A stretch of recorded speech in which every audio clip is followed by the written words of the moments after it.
like to call to order the Apache Junction City Council work session to order. Roll call, please. Mayor Wilson, Yes? Vice Mayor Schroeder, Present. Councilmember Cross, Here. Councilmember Heck, Here. Councilmember Johnson, Here. Councilmember Nesser, Present. Councilmember Soller. Here. You have a quorum, Your Honor. Thank you. Presentation, discussion of award of contracts for towing and vehicle storage services. Okay. Yes, sir. Mayor, council members, Commander Mike Beaton with the Apache Junction Police Department. I'm here tonight to hopefully bring to closure the 2024 RFP process we've had for towing. So I'm going to talk to you a little bit about the process and then provide you the results, what we've done. So I've been involved in this process since the beginning, since I got here in in November of 2023. I've been extremely impressed with how thorough and fair Apache Junction was with the process. I'm uniquely qualified for this. I was involved, prior to this, I was a commander with Mesa, and I was involved in the RFP process with the city of Mesa as well. And the process here in Apache Junction was as thorough, if not a little bit more thorough than the process we went through in Mesa. So I was very impressed with this. So we had a committee involving everything from the executive level of the city, Matt Busby, Robert Whistler, the police department, myself, Lieutenant Seth Painter, and Sergeant Eddie McGuire from the traffic unit. Legal, Joel Stern was involved, as well as finance with Kimberly Helt being involved in that. We met 3 to 4 times and went over this RFP page by page to ensure, with the goal of having a reliable list of tow companies that could provide prompt and efficient towing services for the city. Very impressive. So it's a significant contract. We have a total of approximately 960 tows last year, and that's only going to grow as this goes. So we wanted to make sure we had something in place to grow for the 10 years of this new contract coming into place. Okay. The process closed May 29th, 2024, and we received, I've been asked a couple times about pricing as well, so I want to go over that a little bit. So on the left side of the screen is the current pricing.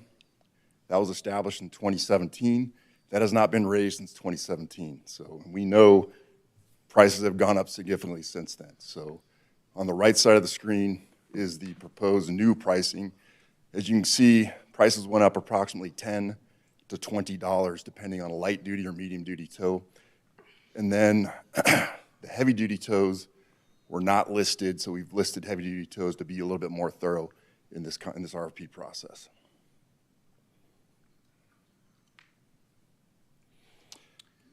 When the process closed at the end of May, we received 7 proposals. One of those proposals was not completed correctly, so we deemed it non-responsive and did not review it. We reviewed 6 proposals from Valley Express, Apache Sands, CL King, Phoenix Metro, Executive Towing, and Professional Towing. 3 of us, including myself, Lieutenant Painter, Sergeant McGuire, reviewed all 6 of those proposals separately on our own, and then came together to compare our scores. They were reviewed on 6 criteria, including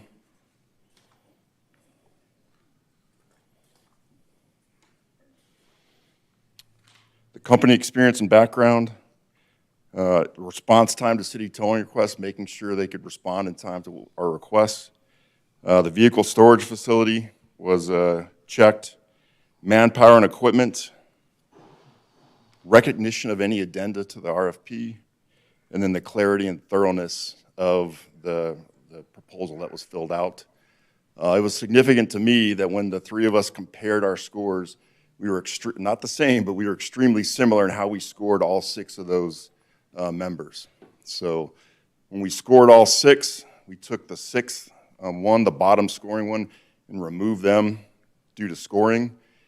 And then the 5th one we looked at, it had significant issues with the background of some of their employees, and so we removed them for cause. We chose to remove them for cause. So we were requesting to move forward with 4 tow companies for this proposal. So those 4 companies we are recommending are Executive Towing, Apache Sands Towing, Valley Express Towing, and then Phoenix Metro Towing. So, are there any questions? Yes. I have a few. First off, I mean, where are all the companies? I know where some of them are, but where are each one of those located, and is there a storage facility close to us, or? So the part of the RFP, they had to have a storage facility within 20 miles of Idaho and Superstition. So they all have a storage facility within that range from Idaho and Superstition. And the fees that are up there, I mean, I'm kind of figuring that a car is light, a pickup truck is medium, and heavy is anything beyond that. Am I somewhere close in the vicinity of those? It goes on weight. Pickup trucks could be light. I'll go back to the fee. It's purely on the weight of the truck, light, medium, and then heavy. So weight of the vehicle. And based on those numbers, are those pretty close to what our sister cities are charging for these same categories? We are, so the one that I know of for sure is Mesa, and we are higher than Mesa, but you got to look at, for the same amount of service, Mesa, it has approximately 7,400 tows annually. They had 7,400 last year. We're looking at approximately 960. So we're going to be more than what Mesa is, but to get the same amount of service, we're going to have to charge a little bit more for the same or similar service for the citizens and for the city. And where they're being towed to, so if a car is moved to someplace and impounded there, okay, are they relatively the same in their daily rates, or are some of these much higher than others? So we determine what the rates are. They can only charge what is included in the RFP. This is just a small sample of our pricing. There's actually 2 separate addenda with all the pricing and all the fees and all the rates. So they can only charge what we tell them they can charge. These fees can be adjusted annually if we choose on a consumer price index based on the cities around us. And like I said, none of these were ever adjusted since 2017. So we determine what the rates are for the storage. So I it'll just be wanted to make sure that they were all going to be the same. all the So same. if you tell them this much a day for this vehicle, it would be the same no matter which facility it ended up in. Yes, ma'am, that is correct. Thank you. Yes. I think she's referring to impoundment fees. These are the tow fees. Right. Are the impoundment fees going to be all the same? I know some of the impoundment fees for the one place down there in Mesa, it's pretty close to extortion. When we have individuals living in this community that were on the low end of the income scale, we tow their vehicle down there. If it's their only vehicle, how are they going to get to it? And if they can't make arrangements to get to it 20 miles away, it's there for however many days. So, Councilmember Cross, the impoundment fees are the same. Like I said, we determine what those fees will be, and they will be released from those tow yards within 20 miles of Superstition in Idaho. Is what we So- put in the RFP. I didn't see impoundment fees here on the fee schedule that you're showing us. No, it's in our request for proposal. I did not put them on the slide. Gotcha. So, And on a side note, but similar, if an individual needs to have their vehicle towed due to a fender bender or what have you, can they arrange to have their vehicle towed, or are you going to be like Mesa where it's mandatory that they have to have our services tow their vehicle? it would depend on the amount of time. If it's going to be a significant delay, we have to tow. We have to keep the roadways clear. If it can be within a reasonable amount of time, we can make arrangements for that, but more than likely it will be it's called a next list tow. The next tow company on the list will be called to clear the roadway. If it's off the side of the roadway, if it's on private property, if the roadway's clear, they can arrange for whatever towing they need. Okay, it's just as long as it's off the public right-of-way, then they can arrange for their own tow. Yes, sir, Councilmember Cross, that's correct. Very good, thank you. Mayor? Mike, of the 960 towing incidents last year, what's the majority cause for needing to tow vehicles? I don't have those numbers, I'm not Okay. sure, No, but I it's just all over the place. Everything from, we tow vehicles for driving suspended, DUIs, called 3511 tows, to accidents, several accidents, to disabled vehicle, it could be anything. I don't have the exact breakdown. of That's this, okay, I so. just was curious. I mean, these are folks that obviously have, in some fashion, broken the law. Not all of them, no, Not all of sir. them, but some of No, them. no, yeah, there's a portion that have broken the law, those are the DUIs and suspendeds Yeah. that we call for the tow, but then we gotta clear the roadway for accidents. They could just be broken down on the side of the road, and if they're blocking the roadway, we need to get the roadway clear, but if we can get them off to the side and they, we have, we have push bars on some of the cars, we can push them out of the roadway if we can, and if they wanna call for a private tow, that's available as well. We try to work with them as much as possible. Sure. If it's drivable, if it's movable. Which is great. Yes. On the tow, are all the tow companies able to do all of them, the heavy tow and the gate and all that? Every single one of the ones we listed have that capability, yes. Okay, and it'll be on a rotating basis? It'd be the next list to a rotating basis, and they'll have to respond within a certain amount of time, or we go to the next one on the list. Okay. Yes, sir. Mr. Mayor, Yes. if I may. Commander, yeah, I want to ask you some questions. You've been in law enforcement 30 years? Yes, sir, 30 years. Okay, and during that time period, you've been in how many RFPs and towing contract procedures? I've been in two separate just for towing, I've been in 3 or 4 different RFPs, but for towing, one in Mesa and one here in Apache Junction. And how many tows were there again in Mesa last year? 7,400 tows, about 7,436, I want to say. And we had approximately 960? Approximately 960 for Apache Junction, yes, sir. Okay. Would you say our process was as thorough, if not more thorough, than Mesa's when choosing tow contractors? Extremely thorough, extremely fair. Like I said, we wanted to make sure that this contract was able to last for 10 years, able to expand with the city as it grew, and we had the proper companies that were in place to take care of that company. As like I said, this is a pretty significant contract for the city. And you mentioned 6 areas of points, is that correct? Yes. And would you have added any more areas of points? Do you think this was fair and balanced, I guess is my question. I felt it was extremely fair and balanced. Like I said, it was telling to me when all 3 of us that scored these separately compared our scores, and we were pretty similar in all 6 of the scores for the 6 towing companies. And you didn't discuss it before you received the packets, is that correct? No, we didn't discuss it before. We sat in the same room. We weren't allowed to talk. We had a monitor watching. It felt like I was taking a test at school. And then we compared the scores. So, yes, sir. Okay, no further questions. Yes. I don't know if you answered this or if I missed it. This is a 10-year contract. Is there anything written in here where this will be reviewed every 2 years or whatever for price adjustments, fee adjustments?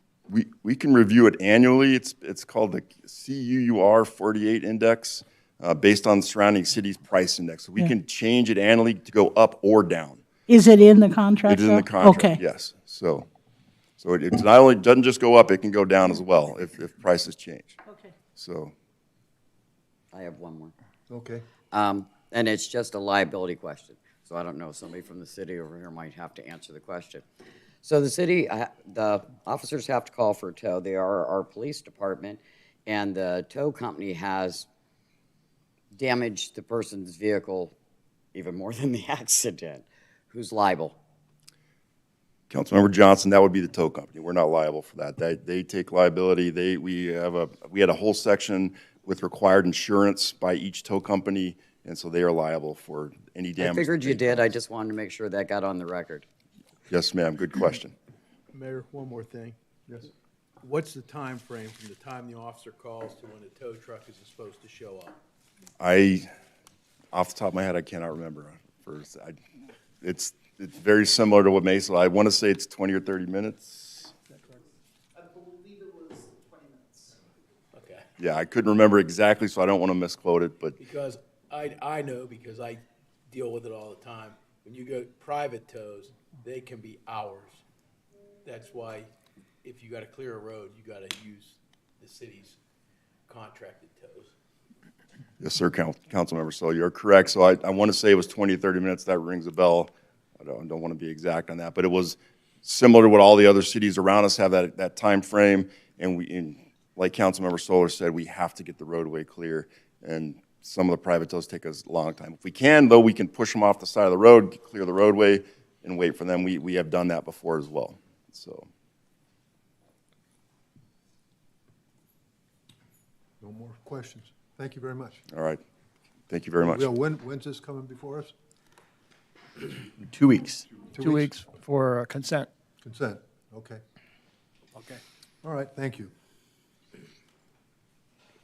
Of course, I'm not prepared here. Presentation, discussion, resolution number 2428, approving the submittal of an application for a City of Apache Junction, the Gila River Indian Community. Howdy. Hi. Okay.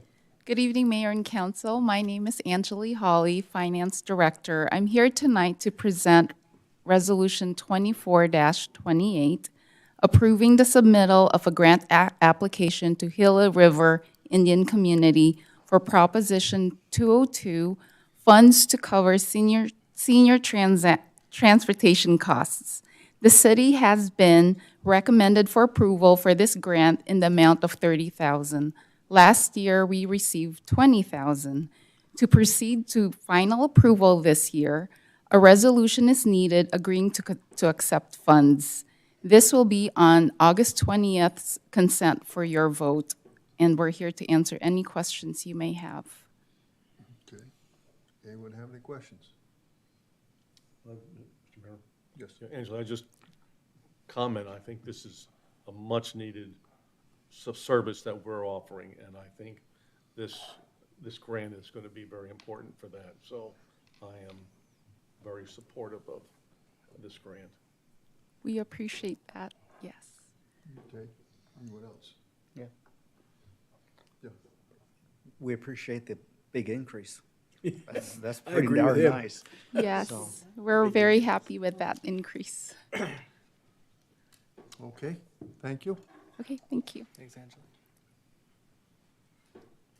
And presentation discussion on amendment of the Apache Junction City Code, Volume 1, Chapter 9, Health and Sanitation, Article 9-1, Property Maintenance Standards,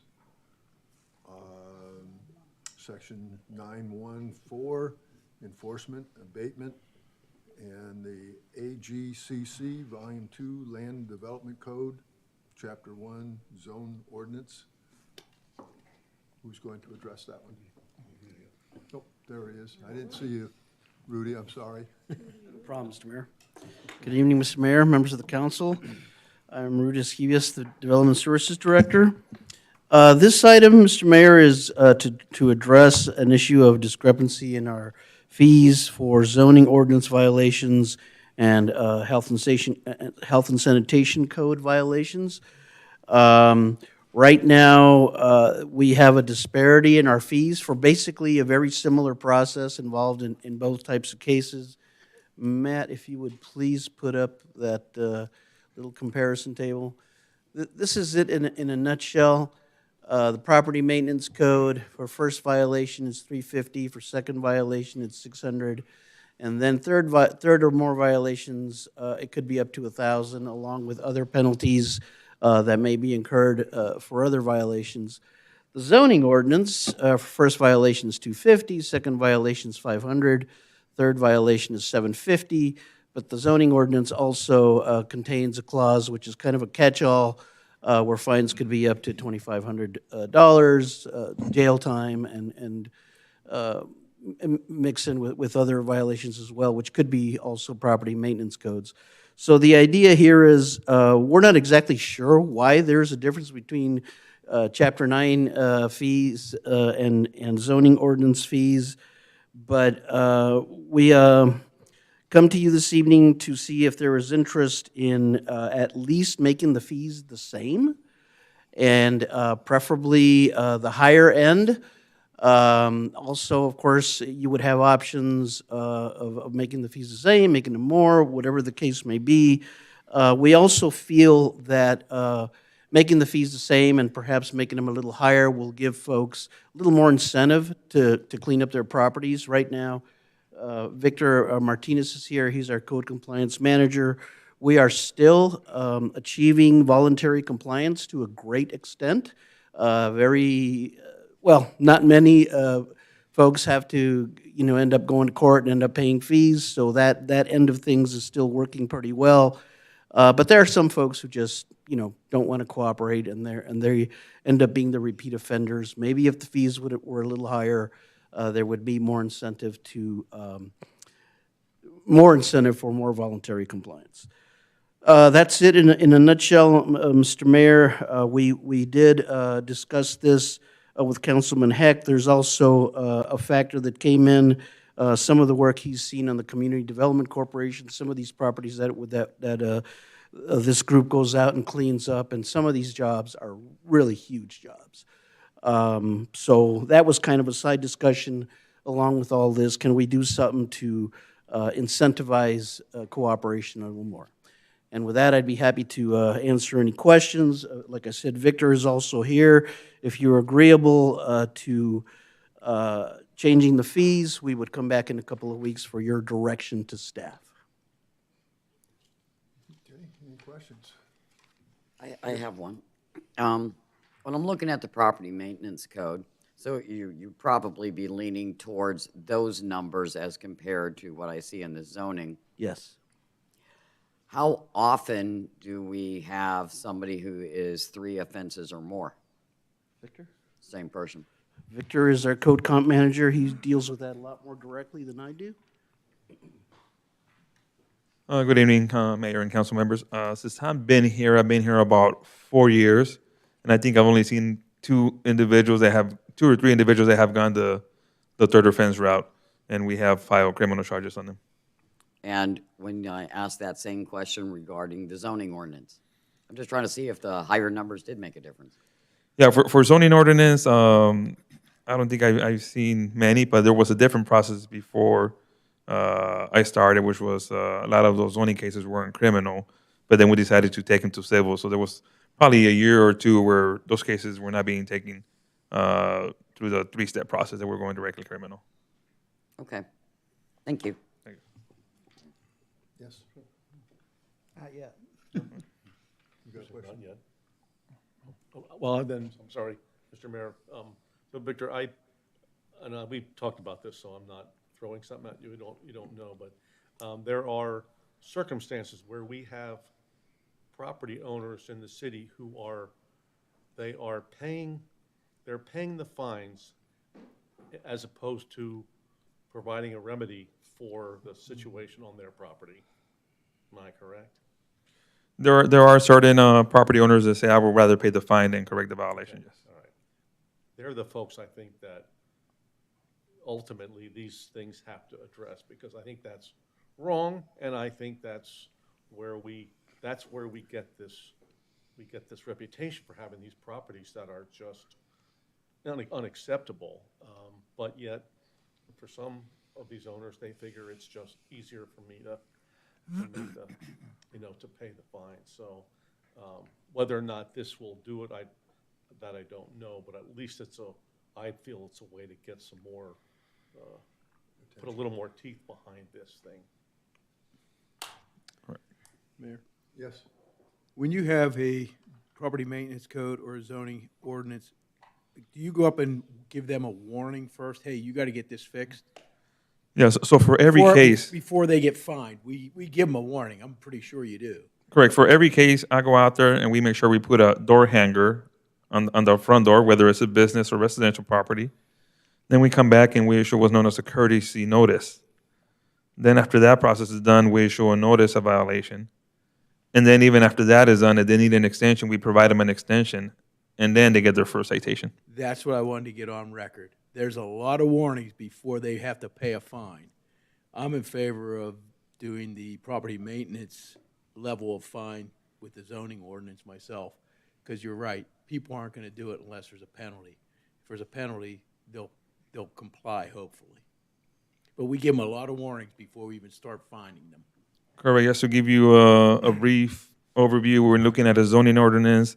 We're looking at approximately, if they get an extension, about 2 months before they even get a citation. Thank you. The only thought that goes through my mind is property maintenance is for people who aren't taking care of their property, and a lot of times we have, elderly people here in AJ, for one reason or another, they can't take care of their property, or they don't have the money to hire somebody. I suppose you run into all those kind of situations. And it's kind of odd that reasoning is, it's a higher fee than where zoning ordinance, a lot of times, I don't know, maybe I'm wrong, but people know that what they're building is illegal. So it seems like, if anything, the zoning ordinance should be a more stern penalty than even the property maintenance. So, yeah, they should at least be the same, if not zoning be more strict. Yeah, thank you, Council Member. And just so you know, for elderly individuals or individuals who are very low income and have no way of getting their properties clean, we do have programs that can help them out to get those properties in compliance. Right. And those individuals, we work it even longer to make sure they don't get cited. How do you justify giving them longer time than someone else, though? We justify it on the basis that we got the, whether it be the Apache Junction Community Development Corporation working with them, especially in the summer months where you can't get the volunteers to go out there. We don't want to hold them, kind of responsible or cite them because the CDC volunteers can't get out there in the summer times when it's 120 degrees out there to get the property cleaned up. Okay, thank you. Yes. Victor, if a person is noticed that they have an issue, and that, a sizable issue, 5, 10, 15, 20 years worth of debris piling up. Obviously, it's going to probably take more than a month or two for an individual. If you see substantial progress in their efforts to, and they're working with you and notifying you on a week-to-week or a month, every few weeks, saying, hey, come by and take a look, you see how much more I got done. Will you keep pushing any fine issues back and not issue fines as long as they're making good, substantial progress in cleaning up their property? And we do. We touch those on a case-by-case basis. But our goal is compliance, voluntary compliance. My goal here is not to burden somebody with a fine. So if they're working towards achieving the compliance, we work with them. I mean, we have individuals that we probably work with over a year just because they're doing just that way you mentioned. Very good. Thank you. No other questions? Mr. Mayor? Yes.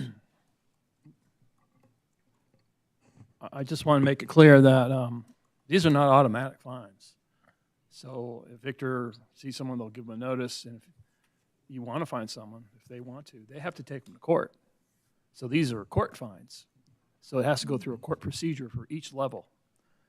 And I have to say, since I've been here, the zoning ordinance ones have been about what they have been or listed. I would make it equal as to both. And I'd say, raise it. If you go to trial the first time, it's $500. The second time, $750, and then the third time, it's a misdemeanor. And take out the $1,000 limit and make that a $2,500 fine. And also put some language in this that says the judge has no discretion to lower that fine. That's what I would do. And that you will get probably some people will think about fighting it.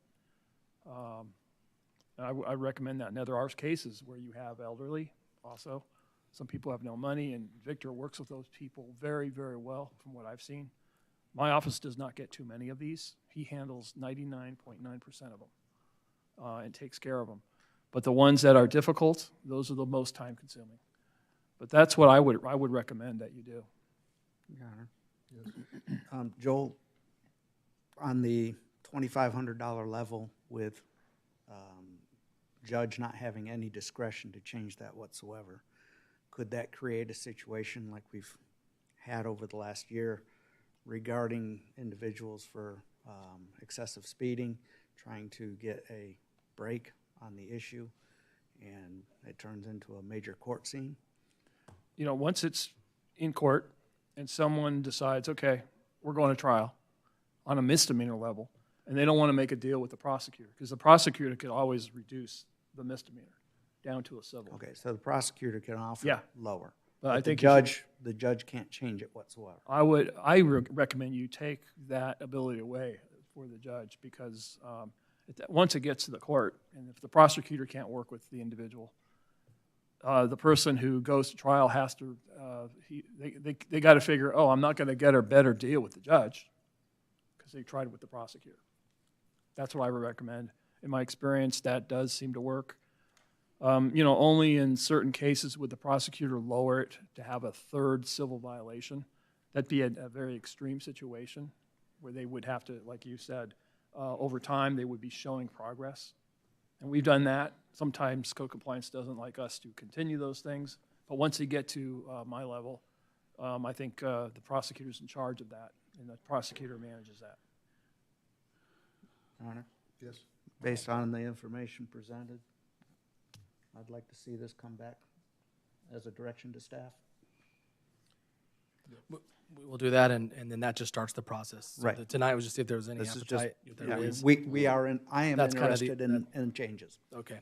Got enough of that, Rudy, and then we'll come back and do that in a couple weeks, and then do we we can need start to- hearing what they want. Do we need to identify the amounts? In other words, from what? No, I think at this Let point, you could do it. folks it's just direction to staff to make recommended changes to these two separate chapters and volumes. Mayor, one last thing. I just want to reiterate to the public. None of this starts without a lot of warnings. So you have a lot of time to comply with this before you even get your first penalty. So I want the public to understand that. It's not like, oh, they drove by, I have a violation, I'm getting whatever the amount is for the first offense. They get warning, warning, warning, and then eventually it gets to where we hit them with the first offense. Mr. Mayor, if I could, Victor, it's first a courtesy notice, correct? Correct. The first step I do is make sure that we make contact or attempt contact at the property, and we leave a door hanger on the front door, whether it's residential or business. And then after that, what do you do? And then we do a courtesy notice. And how many days do you give? If it's a property maintenance, it's usually 10 days. If it's a zoning violation, it's 21 days. And then what is there a further warning after that? There's a notice of violation. And that's 10 days for property maintenance and 21 days for zoning. And so they get another 21 days for the notice of violation? Correct. So then we're at like 41 days possibly? Correct. Okay, and so after that, then at one point you either file it directly or you send it to my office for a Well, long. at that point, if they need an extension, we want to be friendly. We want to give them the time to comply, so we give them an additional 21 days. So it could be 21 the first time, 21 the second, another 21 days. Correct. If they request an extension, we give it to them. So that's a 3-month period of warnings, correct? 60 days. Yeah, that's a 60-day period, and then once we issue a citation, that we still give them a 30-day notice before the arraignment is done, and then the judge will give them a hearing date, which is usually about 2 months away. That's for the civils. Correct. Yeah. Okay. So they Your got a Honor. lot of time to comply. Your Honor, I have a question for Joel. If somebody is just being stubborn and they go through all of this and then they get taken to court, so whatever it is, they pay that first offense fee, does that mean now that they've got 24 months before they ever have to face getting a second offense? No, that means within the next, once they're convicted, then you plot out 24 months. Say they get another complaint the next day. Oh. And they restart it. So then if it's violation number 2 within that time period, it's the $600. Okay. And same under the zoning ordinance, it's the $500. Well, you were talking about some people just pay the fine. I was going to say, does Yeah. that give them 2 years then to not do anything? If they pay the fine, then the process starts all over. So they could technically get some more warnings. And then at one point, they said, okay, I'll pay that $600. So now they're looking at violation number 3 and say we're I don't know, 6 months out from the first one. They plead guilty on the second one, so now they get a third one within that time period, another 6 months. Now they're looking at a misdemeanor. The property maintenance one is limited to $1,000. However, the zoning code is limited to up to $2,500. And then, of course, a misdemeanor, you could get jail, you could get restitution, probation. That is very rare that a judge would do that or a prosecutor would include that in a plea offer. I have done those before, but that's for extremely difficult cases where they need to be monitored for 3 years. Because I've done that before also, but that's very rare. Your Honor. Joel, if a person gets to the point where the first penalty is, and they get cited, they get their court hearing, and like Victor said, it could be up to another 2 months before they actually go before the judge. And that period of time, if they miraculously find all the help and get their property cleaned up, go to the prosecutor and say, come see, everything's spick and span. Does the prosecutor at that point in time have the ability to drop the charges? Yes. Absolutely, they do. And Eric has. Yeah, I was just saying that has It's been it has happened on different occasions. We don't get a lot of cases from co-compliance because they, like I said, they handle 99.9% of them in a very, very efficient fashion. Yes, If I can make a comment, being on the board of the Community Development Corporation, you know, I know that we get the referrals from these cases where there's a question of, or there's an issue of health or financial resources. And you folks are very good. Code compliance is very good about, or code enforcement is good about, you know, referring them to us and giving the opportunity for us to be able to go out and address the issue before it becomes, you know, more serious. But keep in mind that that's volunteers going out to do this. So there's a lot that's done to try and help the neighbors here and these folks that have properties that just need attention. And again, it's because people volunteer their time to help with this. So I thank those people for doing that. And Mr. Mayor, in some situations, they're rare, and it depends on the budget. For some people who just can't do it because of elderly, they've got some physical disabilities. Sometimes they agree, hey, you can take all that stuff away, and you could lien my property. And we've done that also. We write up an agreement to do that. We lien their property. So when they pass away or they sell their house, we would hope that the county sees the lien, and then we get paid out of those proceeds before the other parties get paid. So we have done that also. questions? Your Honor, just a couple process, so it's real abundantly clear. So we'll be going, Rudy, back to council direction staff to get a formal direction in 2 weeks. Perfect. Victor, you're in month 7 of being the president of something. The American Association of Code Enforcement. So that's the National Association of Code Enforcement Officers. So we are another 6 months of calling you Presidente? Yeah. Okay. El Presidente. And then next year I'll be the president of the state organization for code enforcement officers. So Victor, I just want to say is right, sharp on all points. He's the president of the Association for the U.S. and now going to be the Arizona. Congratulations. Yeah. Thank you. Thank you. Thank you, Your Honor. That helps. Okay. All right, thank you. Good evening. Yes, thank you. Thanks, Victor. All right. Presentation, discussion, and award contract for Dig Studio for Prospector Park Pickleball Court expansion. Good evening, Mayor and Council. Dave Butler, Parks and Recreation Department. I'm not the president of anything, so let's not get too excited. But I am here tonight to present You're not president of the pickleball? I wish I was, but they went a different direction. So Prospector Park Pickleball Design Contract. Just a little background information. Pickleball demand is growing exponentially everywhere, and the existing courts and MGC courts that we have are at or over capacity. Pickleball, as defined in our infrastructure improvement plan, is an item to fund with development fee dollars. And this expansion of this area is identified in the Prospector Park Master Plan.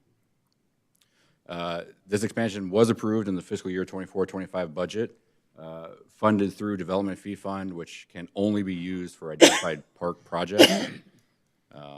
We did go out and solicit written proposals from architectural firms for design and engineering. And after reviewing those, we did select Dig Studio for this work in the amount not to exceed $138,624.15. This slide just kind of shows our existing tennis and pickleball courts. Everyone knows they're over on the east side of Prospector Park over there. 4 existing pickleball courts, and that center tennis court is actually striped as well for pickleball. So we have 2 additional courts there that are full all the time. This slide shows the proposed court location where we're going to expand. The design includes 16 additional pickleball courts, adding another ramada, and then connecting all of the ADA accessible sidewalks to those courts, parking, and the existing tennis and pickleball courts that we have. The one really nice thing is that it does include fencing, and then also we make sure that the lighting for the courts is going to be connected with our existing Musco lighting system that controls all the other fields and sport courts out there, and also make sure that it was dark sky friendly, which I know is a big thing out in that area. So staff recommends awarding the contract to Dig Studio for $138,624.15, which does include a 5% owner control contingency for design and engineering services. And we will bring this back in 2 weeks for final approval, unless you have any questions now. Any questions? Yes. Did you explore any other locations? And the reason I ask for that is Prospector Park is BLM controlled, so therefore, if we tried to hold a tournament there, pickleball tournament, for profit, we wouldn't be able to do anything like that. Is there a possibility of splitting and putting some sites over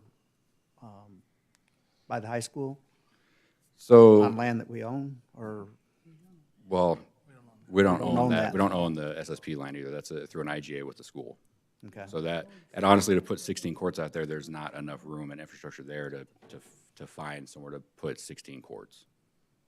But this area has actually already been identified in the Prospector Park Master Plan. Right. For an expansion of courts. I didn't know, maybe, okay. And then the only other thing that I was kind of questioning on the hours for landscaping, all the other hours seemed pretty reasonable, but 111 hours for designing landscaping kind of seemed high. For the design Yeah. services, it's because that is an undeveloped natural area. There's a lot of time spent in salvage operation, and then also designing the surrounding landscape to tie in with what we have, and to tie into our irrigation system, tie into electrical and all that runs through that area. So that's where the bulk of that came from, with it just being undeveloped, almost natural land. One other quick question. Can you go back to the map showing where that's at? This one? Mm-hmm. Okay. This may seem like a really silly question, but how far away from like restroom facilities is that? So if you look just northeast of the courts, right, that's the racquetball, and then just south of there is the existing Phase 3 restrooms. So 150, 200 yards? Yeah, I know when I'm over at the pickleball court, it's easy to go. Yeah. That's why I'm just asking. Yeah, it's maybe 250 sometimes yards. you're waiting a long time to get on those courts, so I, for one, will be extremely happy to see 16 more courts. A lot of people. As long as I can get to the restroom, too. Well, that's what the sidewalks are for. We'll make sure they're all connected. Thank so. you. Did we point out the restroom? Who had them? I was trying, but Dave would know better which building Is it it- is. South, down and right It's there. right there, yeah. So that's the actual existing restroom. Do we have money in the budget to increase the bathroom size? It's not budgeted, but it's something that we could always look at for future Yeah. future years. Because this is exciting. It's going to be really nice to have that many courts. Yeah, it will. It's a big need we have right now. Timing, when is it? Did you already say timing on when we'll see construction and? So we would hope to start construction, depending on the development fee fund, ideally as soon as design is done, but it would just depend on that fund balance. Okay. Thank you. Okay, thank you. Presentation, discussion, procurement of city fleet vehicles and equipment for fiscal year 2025. Yes. That was a big, long paragraph for me to read, so I was. Short and sweet. Yes. Good evening, Mayor, Vice Mayor, and Council. Ted Wolf, Public Works Director. For this fiscal year, 24-25, we have, for the police department, 1 replacement vehicle for traffic. Animal control is 1 additional vehicle. Patrol is 2 replacement and 2 additional. Homeless outreach is 1 additional vehicle, and community outreach is 1 additional vehicle. So in total for the police department, that's 5 additional vehicles, 3 replacements. For the rest of the general fund vehicles, Development Services has 2 additional vehicles. IT has 1. Parks and Recs, 3 replacement vehicles and 3 additional vehicles. Parks also has a replacement dump truck, an additional John Deere tractor, and Grounds and Buildings, 1 replacement vehicle, 1 additional vehicle. So for the other general funded departments, that's 8 additional vehicles, 5 replacements. For the general fund, both PD and the other departments is $1,626,902. For HERF, at Public Works, it's 2 additional pickup trucks, 2 additional replacement. Equipment is 2 replacement Superior brooms, 1 replacement forklift, and 1 additional flail mower. So for Public Works, it's 2 additional vehicles, 6 replacements. For the cost for HERF would be $599,600. So the recommendation for your consideration is staff recommends the purchase of general fund and highway user revenue fund, HERF, with lighting and equipment in the amount of $2,226,502. The city will be using the State of Arizona Cooperative Contract Number CTR 059323 with Santan Ford and CTR 069472 with Freightliner. The lighting and equipment will be through the City of Phoenix Cooperative Contract CON 159257-0. So in summary, it's 15 additional vehicles this fiscal year and replacement of 14. It's about, we had, I think last year we were about 2.3 million. So we're a little less than what we bought last year. That was going to be my first question. Yeah, Your Honor. What did Beat we you to spend it. last year on vehicles? Now, last year was a record year. Price-wise comparison, did we buy more vehicles last year and replace more vehicles last year than what we are this year?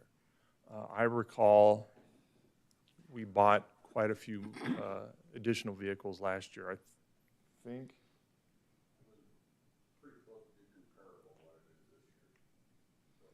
It's close, but I think there was a few, maybe 1 or 2 more additional vehicles last year, but that's my memory. Yes. Ted, so maybe this might be a question for one of our police department folks. The animal control vehicle. Now, it's my understanding that the police department no longer has dedicated animal control officers now. They just have police officers that have been trained or willing to do animal control work. If that's the case, it looks like we're adding another vehicle. Do we need to have 2 vehicles? Are you guys able to, is that, I don't even.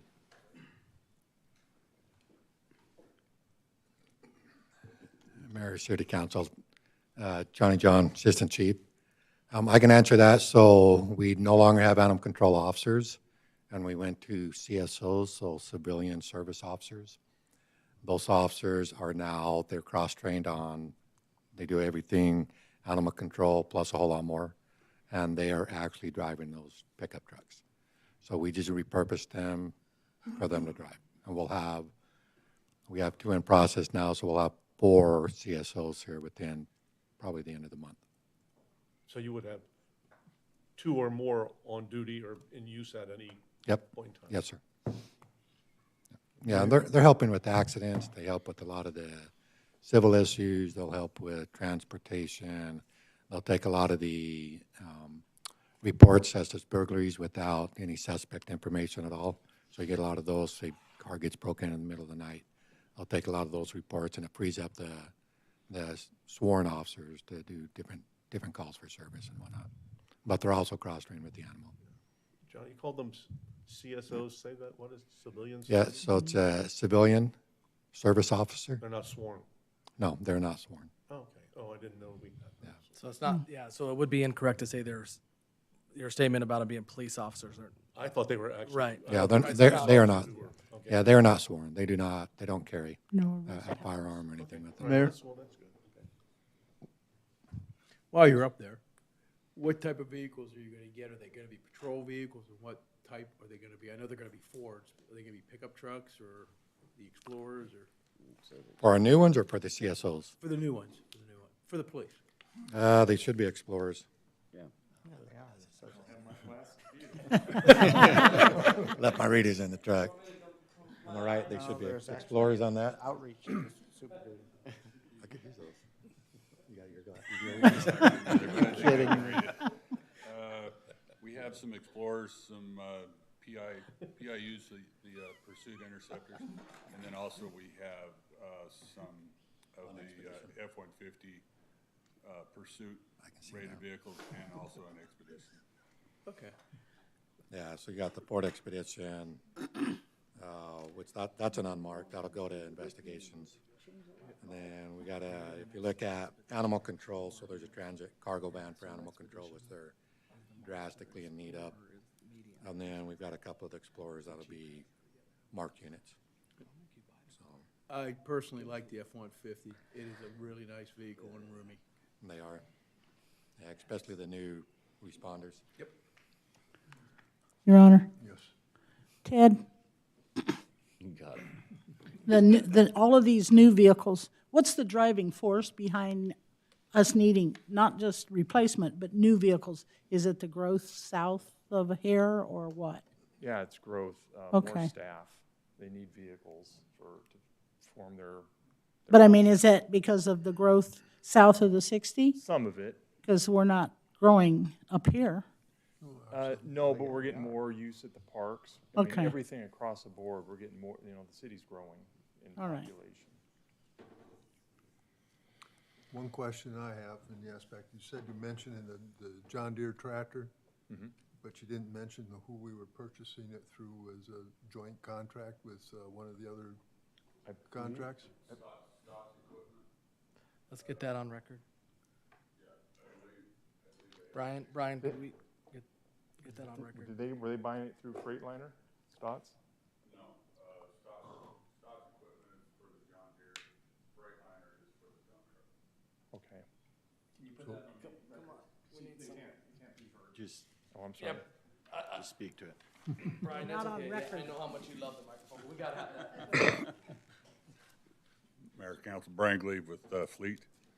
So the John Deere tractor for the rodeo grounds will be from Stotts Equipment, which is an Arizona state contract.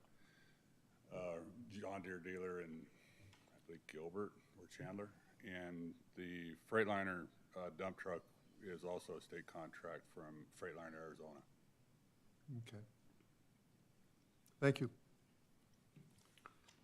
Mr. Mayor, one question for Ted, I guess. So, a flail mower, I don't know that. I assume it cuts grass? Yes. Okay. So how much grass do we have to cut in Apache? I mean, we got Prospector, Flatiron, Dog Park, probably down south will be It's some. actually for the shoulders of roads and alleys. Everything along the edges of the road, we have to clean, mow it back so you can see visuals, you can see the signs.